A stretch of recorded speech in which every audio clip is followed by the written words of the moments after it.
Nothing says secure marriage like being the only guy at a loan officer party who brought a lunch pail instead of a briefcase. I'm Trent Harrow, 36 years old, construction supervisor, and apparently the world's biggest fool. At least, that's what I figured out tonight while watching my wife Liana work the room like she owned it. Before we dive deeper into this story, I have one small request. Please subscribe, drop a like, comment, and hit that hype button to boost this channel so more people can discover these incredible Reddit stories. The upscale bar downtown was packed with her colleagues from First National Bank. Crystal chandeliers, marble floors, the kind of place where a beer costs more than my lunch. Liana looked stunning in her black cocktail dress, the one I bought her for our anniversary last year. Her auburn hair was perfectly styled, makeup flawless, and she moved through the crowd with the confidence of someone who belonged here. Me? I felt like a construction worker in a tuxedo rental, which technically I was. Trent, right? A woman approached me at the bar. Asian, early 30s, sharp business suit, and eyes that missed nothing. I'm Mara Chen, Liana's colleague. We've heard so much about you. All good things, I hope. I raised my beer, trying to match her smile. Oh, absolutely. Her expression shifted slightly. Though I have to say, you're much more present than I expected. Present? At these events, Liana usually comes alone, says you're too busy with work. Mara's eyes flicked toward where Liana was laughing with a group of men in expensive suits. But here you are. Something in her tone made my stomach tighten. Yeah, well, I figured it was time to meet the people she spends so much time with. Smart man. Mara leaned closer, lowering her voice. Can I give you some advice? Keep your eyes open tonight. Really open. Before I could ask what she meant, she melted back into the crowd, leaving me with a growing sense of unease. I watched Liana more carefully after that. The way she touched the arm of a tall, silver-haired man when she laughed.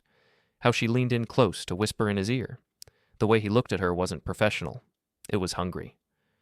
My phone buzzed. A text from an unknown number. Check the bathroom in 10 minutes. Second stall, look up. 10 minutes later, I found myself in the men's room, feeling like an idiot. But there it was, taped to the ceiling of the second stall. A manila envelope. Inside were printouts of text messages, hotel receipts, and photos that made me freeze. The messages were between Liana and someone named C. Can't wait to feel you inside me again. Tell your construction worker you're working late. The Marriott, usual room. The receipts showed charges at expensive hotels on days when Liana claimed to be at client dinners. The photos. Jesus, the photos. My wife in lingerie I'd never seen, posing in hotel rooms I'd never been to. I sat in that bathroom stall for 20 minutes, reading every message, studying every receipt, 3 months of lies, 3 months of working late, and client dinners, and girls' nights out. When I finally emerged, Mara was waiting by the sinks. Rough reading? She asked. You did this? I helped, but Liana did the heavy lifting. Mara checked her lipstick in the mirror. The question is, what are you going to do about it? I don't know yet. Well, when you figure it out, let me know. I'd be happy to help with that, too. She handed me a business card with her personal number written on the back. Some people think loan officers are boring. Turns out we just hide our true feelings better. I looked back through the glass doors at Liana, still flirting with the silver-haired man. Who is he? Colton Reeves, real estate developer. Married, 2 kids, thinks he's God's gift to women. Mara's smile was sharp as a blade. His wife Jules is lovely. Very elegant, very rich, and has no idea her husband is screwing half the loan officers in town. Half? Liana's not his first. Won't be his last either, unless someone stops him. I folded the papers and slipped them into my jacket pocket. What did you have in mind? A surprise party, for your anniversary next week. I'll handle the guest list. What kind of surprise? Mara's grin was predatory. The kind that ends marriages. The construction site at dawn was my sanctuary. 40 stories of steel and concrete rising from downtown dirt, built by men who knew the value of honest work. I'd been site supervisor for Kellerman Construction for 8 years, and this was my biggest project yet. You look like hell, boss. Bobby Martinez, my foreman, handed me a coffee from his thermos. 45 years old, built like a truck, and loyal as a hound. Rough night. The wife? I pulled out the photos Mara had given me. Bobby whistled low. Damn, Trent, I'm sorry, man. Don't be sorry yet. Be useful. I showed him the hotel receipts. I need everything you can find on Colton Reeves. Where he lives, what he drives, where he eats lunch. You thinking of doing something stupid? I'm thinking of doing something smart, for once. That afternoon, I met my cousin Rico at a coffee shop near the university where he taught computer science. 27 years old, thin as a rail, and could make technology do things that probably weren't entirely legal. I can't hack into anything, he said after I explained the situation. But if you have access to shared accounts, cloud storage, anything she gave you the passwords to, we share everything. Joint accounts, family plan, cloud storage for photos. Then we're not hacking. We're accessing your own data. Rico grinned. Bring me her laptop tonight. While Rico worked his magic, I called Mara. How's the guest list coming? Beautifully. I've invited everyone from the office, plus a few clients who know both Liana and Colton. Oh, and I reached out to Jules Reeves. Colton's wife? Will she come? I told her it was a business networking event. She's very interested in meeting the woman her husband's been having all those client dinners with. She knows? Wives always know, Trent. The question is whether they care enough to do something about it. The next morning, Rico had everything printed and organized in 3 neat folders. Text messages going back 6 months, hotel receipts totaling over $8,000, photos that would make a sailor blush, and a detailed timeline showing exactly when each lie was told. Your wife's not very careful with her digital footprint, Rico said. She saved everything to the cloud automatically, including some videos I really wish I hadn't seen. Videos? Trust me, you don't want to watch them, but they exist. I spent the rest of the week planning. Bobby helped me scout locations for the anniversary dinner. Mara spread carefully chosen gossip at Liana's office. Did you know Trent's planning something special for their anniversary? He's so romantic, much better than some husbands who just take their wives to cheap hotels. The whispers started immediately. Liana came home Tuesday night looking uncomfortable. People at work are acting strange, she said, not meeting my eyes. Strange how? Just strange, like they know something I don't. I put my arm around her, breathing in the perfume I used to love. What could they possibly know that you don't, sweetheart? She relaxed against me. You're right. I'm probably imagining things. Probably. Wednesday night, she claimed to have a late client meeting. I followed her to the Marriott downtown and watched her meet Colton in the lobby. They were all over each other in the elevator. I took pictures with my phone from across the street. Thursday, Mara called with an update. Jules is definitely coming Saturday. She's bringing a friend for moral support. Oh, and she asked if she should bring anything. What did you tell her? I said to bring her lawyer. Romano's was the kind of restaurant where politicians made deals and businessmen celebrated mergers. Private dining rooms, discreet staff, and prices that made my wallet weep. But it was perfect for what I had planned. You look beautiful, I told Liana as we walked in Saturday night. She was wearing the blue dress I'd bought her for Christmas, the one that made her eyes sparkle. Tonight, those eyes would be crying. This is so sweet of you, honey. I can't believe you planned all this. The private dining room was already half full when we arrived. Liana's colleagues from the bank, a few of my construction buddies, her sister Kayla, who'd driven up from Portland. Everyone was smiling and chatting, glasses of wine in hand. Surprise! They called out as we entered. Liana's hand flew to her mouth, the picture of delighted shock. Trent, you didn't. I did. 7 years deserves a celebration. Mara appeared at my elbow, elegant in a black cocktail dress. Liana, you look stunning. Doesn't she look stunning, everyone? A chorus of agreement. Liana was glowing, working the room like the social butterfly she'd always been. For a moment, I almost felt bad about what was coming. Oh, look who's here, Mara announced as the door opened. Colton Reeves walked in, looking confused but trying to hide it. He was wearing an expensive suit and the kind of confident smile that had probably gotten him laid more times than he could count. Colton! Liana's voice was a little too bright. What a surprise! Mara said there was a business opportunity I shouldn't miss. His eyes found Liana's, and even across the room I could see the heat between them. Well, there is, I said, stepping forward. But first, let's wait for our final guest. Final guest? Liana looked nervous now. The door opened again, and Jules Reeves entered like a queen.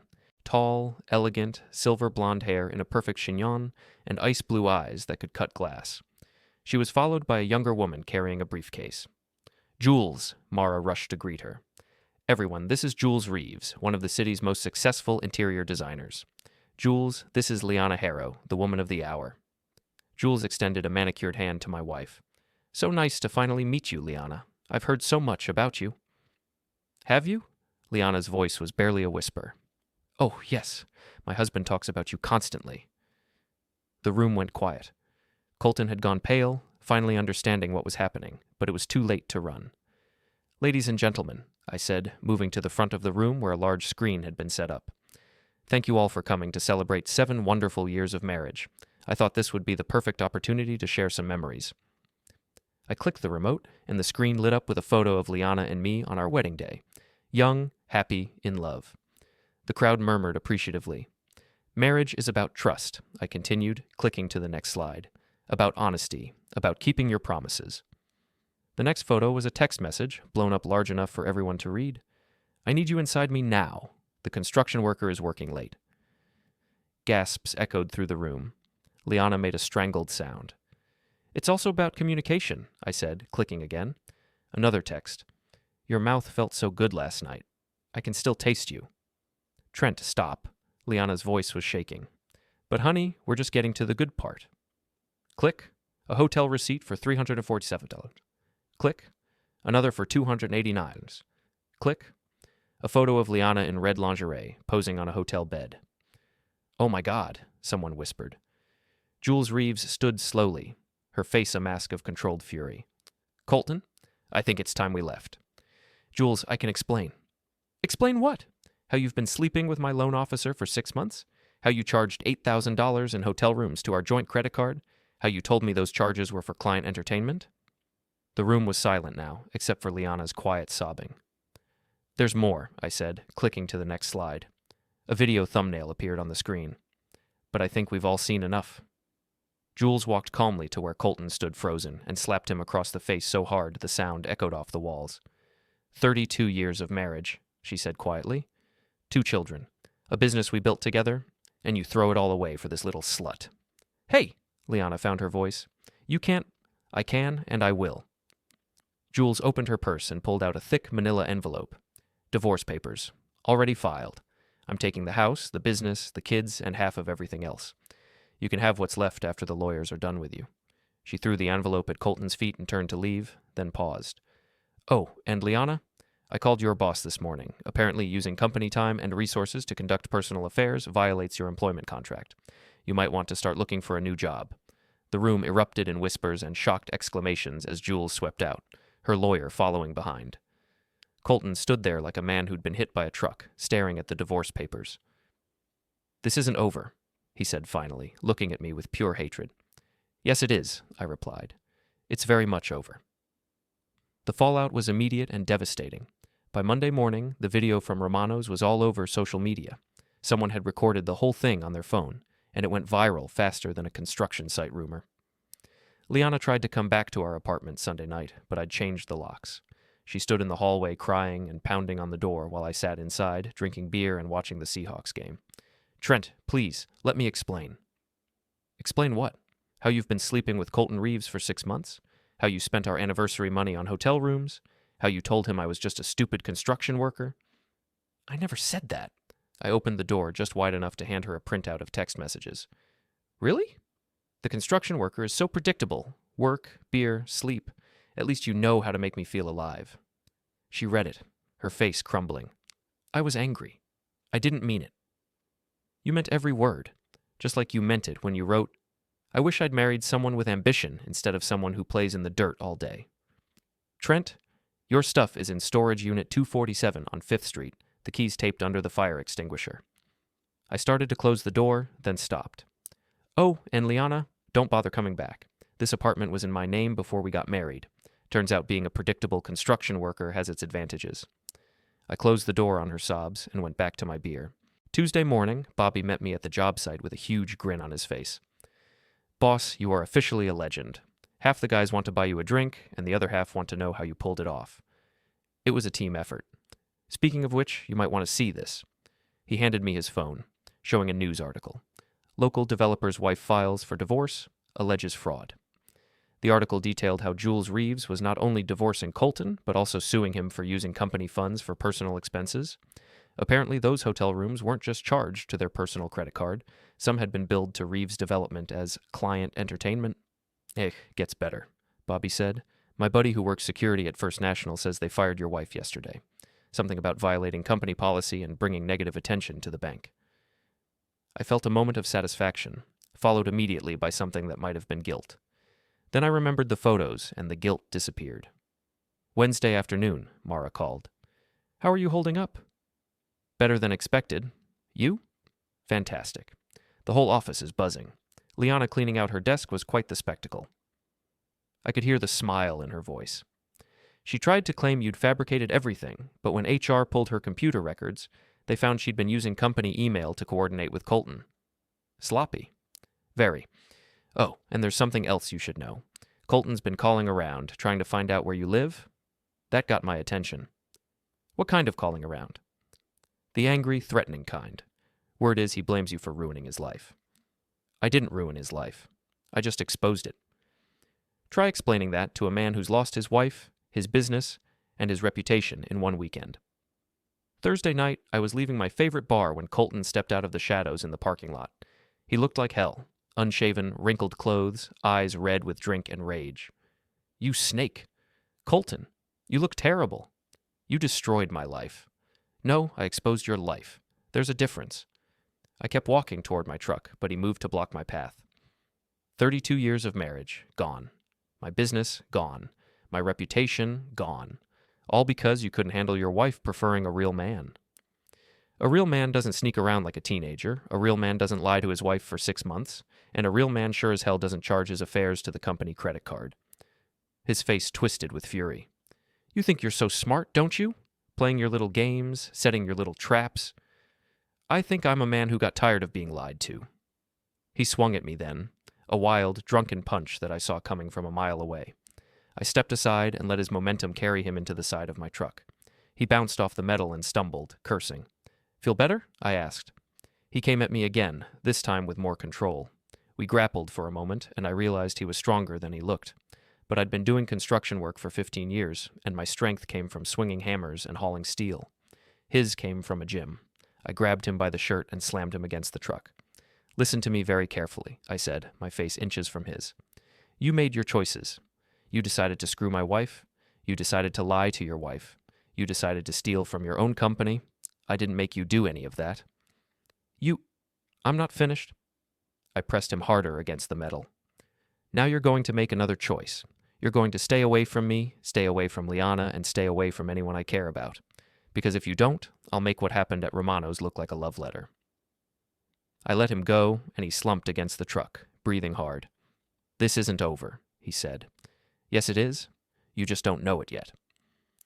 Friday afternoon, I was reviewing blueprints in the construction trailer when Bobby burst in, looking excited. "Boss, you need to see this." He led me to the job site where a crowd had gathered around something on the ground. As we got closer, I saw what had everyone's attention: Colton's silver BMW, parked illegally in our construction zone with all 4 tires slashed and "Cheater" spray-painted across the windshield. "Any idea who did this?" I asked Bobby, trying to keep my voice neutral. "None whatsoever. But whoever it was sure made their point." The security footage from the site camera showed a figure in dark clothes and a baseball cap approaching the car around 3 a.m., but the image was too grainy to make out a face. "Should we call the cops?" one of the workers asked. "Already did," Bobby replied. "They said they'd send someone out to take a report." 2 hours later, Colton arrived with a tow truck and 2 police officers. He looked around the construction site like he was surveying enemy territory, his eyes finally settling on me. "I know you did this," he said. "Did what?" "Vandalized my car." I looked at the BMW, now being loaded onto the tow truck. "Nice car. Was nice anyway. What happened to it?" "You know damn well what happened." Officer Martinez, a middle-aged Hispanic woman with tired eyes, stepped between us. "Mr. Reeves, do you have any evidence that Mr. Harrow was involved in this incident? He's been harassing me all week. Have you filed any reports about this harassment?" Colton's jaw tightened. "No, but then I suggest you do that if you have legitimate concerns. In the meantime, we'll investigate the vandalism, but without witnesses or clear security footage, there's not much we can do." After they left, Bobby sidled up to me with a grin. "Funny thing about security cameras. Sometimes they malfunction right when you need them most. Is that what happened? Let's just say the timestamp on that footage might not be entirely accurate." Saturday morning, Mara called with news.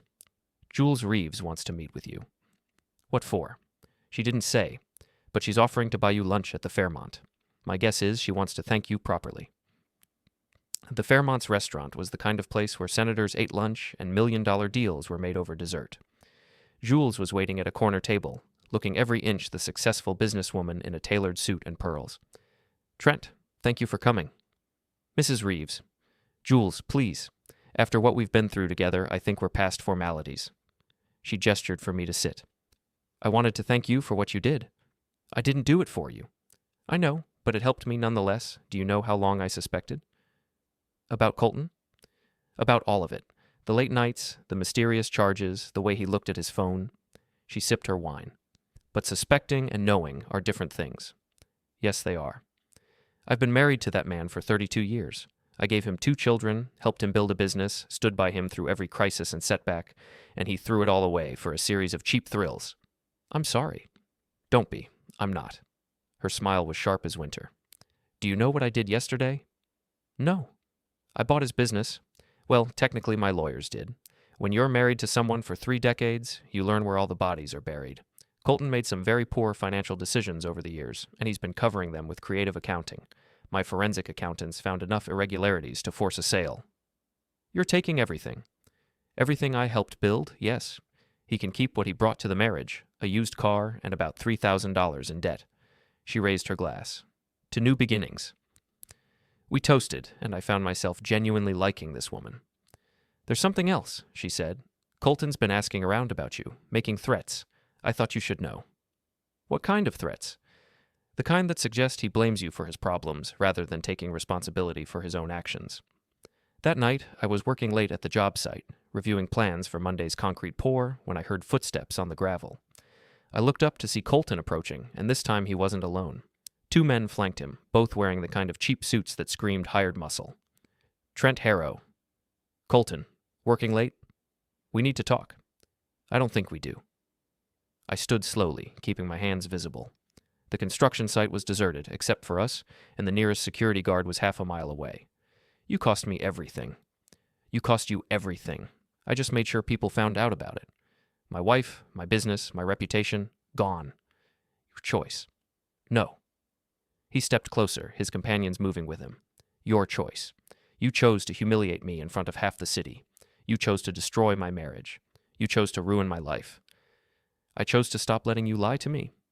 Well, now I'm choosing to return the favor.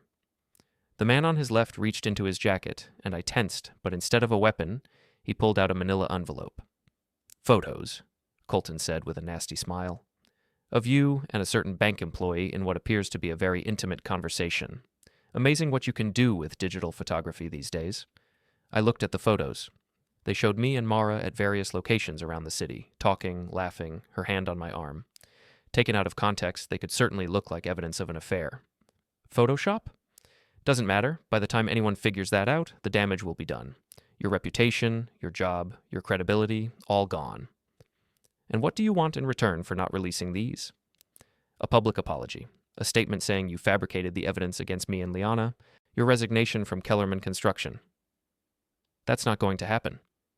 Then you'll be destroyed just like you destroyed me. I looked at the photos again, then at Colton's smug face. You know what your problem is, Colton? What? You still think this is a game you can win. I pulled out my phone and hit a button. Suddenly, the construction site was flooded with light as every work lamp turned on at once. And in that light, I could see we weren't alone anymore. Bobby stepped out from behind a concrete mixer, followed by Rico and half a dozen of my construction crew. They'd been waiting in the shadows, recording everything. Gentlemen, I said to Colton's companions, I think you're in the wrong place. The 2 men looked around nervously, suddenly aware they were outnumbered by guys who swung hammers for a living. This isn't over, Colton said, but his voice had lost its confidence. Yes, it is. I held up my phone, showing the recording app. Attempted blackmail, conspiracy, trespassing on a construction site. That's probably enough to get you arrested, don't you think, Officer Martinez? The police officer stepped out from behind a bulldozer, her hand resting on her service weapon. Mr. Reeves, you're under arrest. As they led Colton away in handcuffs, he screamed over his shoulder. This isn't finished, Harrow. But it was finished. The next morning, the newspaper ran a story about his arrest. The charges included attempted blackmail, criminal conspiracy, and trespassing. His bail was set at $50,000, which he couldn't afford because Jules had frozen all their joint accounts. Liana called me that afternoon. I saw the news. Did you? Trent, I'm sorry for everything. I made terrible choices and I hurt you, and I'm sorry. I know you are. Is there any chance we could try again? Go to counseling, maybe? I looked out the window of my apartment at the construction site where it had all ended. 40 stories of steel and concrete, built to last. No, Liana, there isn't. Why not? Because you didn't just cheat on me. You disrespected me. You mocked me to your lover. You made me feel like a fool for trusting you. I can change. Maybe you can, but I can't forget. So that's it? 7 years and you're just throwing it all away? I'm not throwing anything away. I'm building something new, something better, something honest. With her? With Mara? I smiled. Mara and I are friends. Good friends. But this isn't about finding someone else. It's about finding myself again. 6 months later, Colton was convicted of attempted blackmail and sentenced to 18 months in prison. Jules' divorce was finalized, and she got everything she asked for. Liana moved back to Portland to live with her sister and eventually found work at a small credit union. And me, I got promoted to project manager at Kellerman Construction. The building we were working on when it all happened is finished now, 40 stories of gleaming steel and glass reaching toward the sky. There's a plaque in the lobby with the names of everyone who worked on it, including mine. Some people might say I went too far, that I was too harsh in my revenge. But I learned something important through all of this. Respect isn't something you can demand, it's something you have to earn. And once you lose it, it's almost impossible to get back. I built my revenge the same way I build everything else, carefully, methodically, and built to last.